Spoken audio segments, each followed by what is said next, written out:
You know, it seems like the clock is ticking for us all. Well, all of us except for rock stars. Rock stars seem determined to outrun Father Time. It used to be called rock and roll, but now it's probably more fitting to call it rock and rheumatism.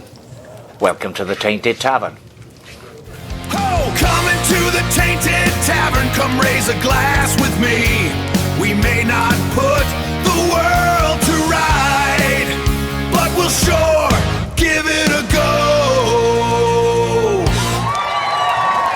Next month, the Rolling Stones release a new album called Foreign Tongues. And whilst these days the Stones may be less Rolling Stones and more Strolling Bones, I've heard several of the songs from the forthcoming album, and to be honest, they're pretty good, and I am looking forward to the album.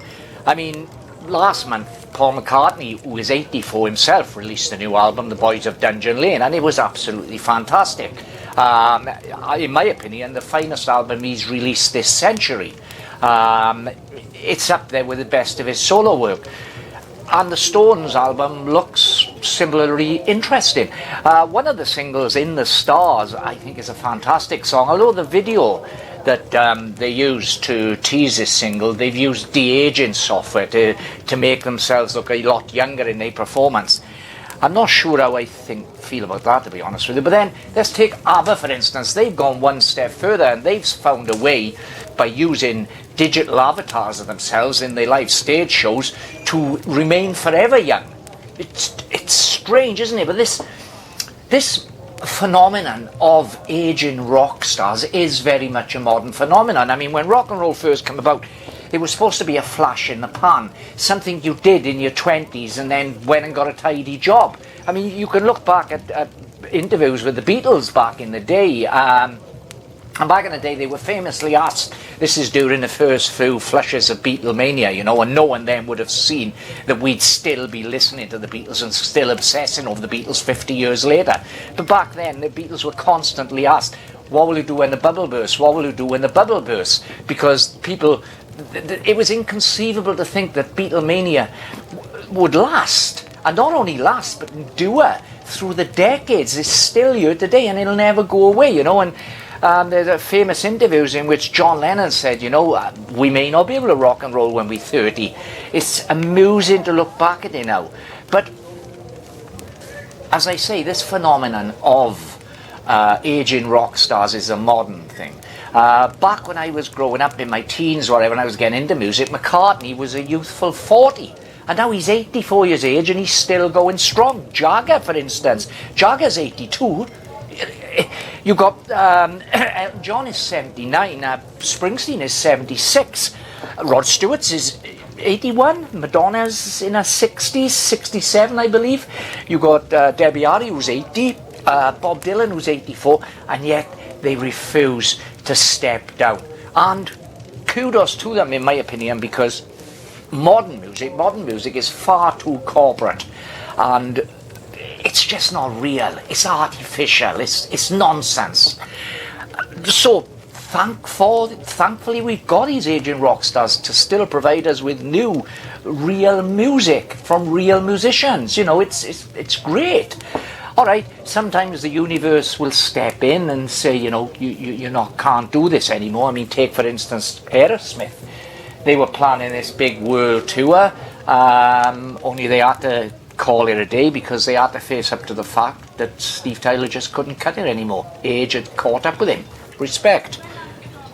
But the likes of the Stones and McCartney and Bob Dylan and Springsteen and even Madonna. I mean, Madonna's recent... Hey, did you happen to see the... No, I am, Charlie. Sorry, mate. I've been here all day. Yeah, you look after yourself. Go and get yourself a drink. Look, you just look... So that was Charlie. He's not very well. His wife left him several months back. She ran off with a fishmonger from Tesco's, and for months now he's been going around asking everyone that question. He's really not coping well. I knew most beautiful girl in the world. I mean, I've never saw Charlie's wife myself, but from all accounts, what I've been told, she had a face like a busted boot. But anyway, he was getting better, I'd be honest. But then a few weeks ago, we had a load of Scousers in here who were down to Wales for a stag party, and he happened to go on to them and ask them that same question. And one of the Scousers, cheeky little Randy Scouse, said, "Yeah, I seen her. I saw her yesterday, and she told me what to say. She said she loves you." And ever since then, poor Charlie's been off his head again. He seems to be alright though, he's in the back bar. Yeah, so where was I?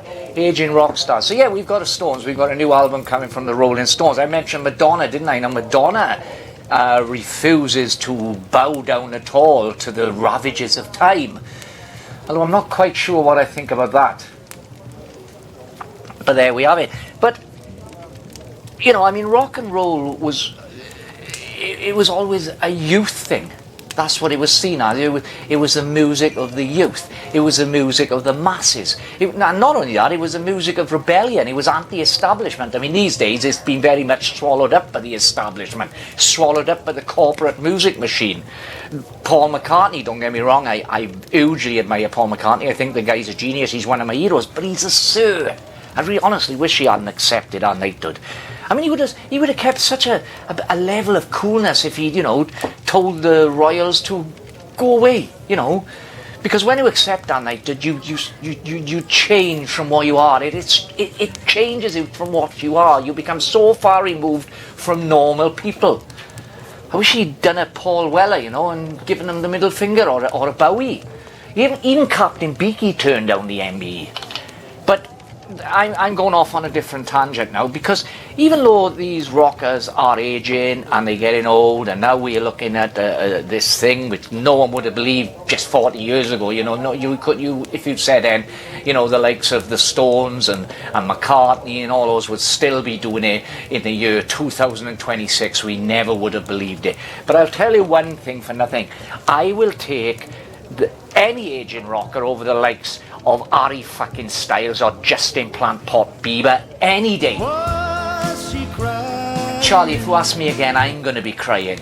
Anyway, you've been watching the Tainted Tavern. Please give this video a thumbs up. Leave a comment down down below. Are you looking forward to the Stones' new album? What do you think about this phenomenon of OAP rockers?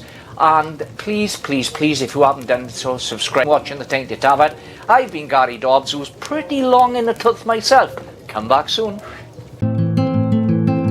Please come back soon.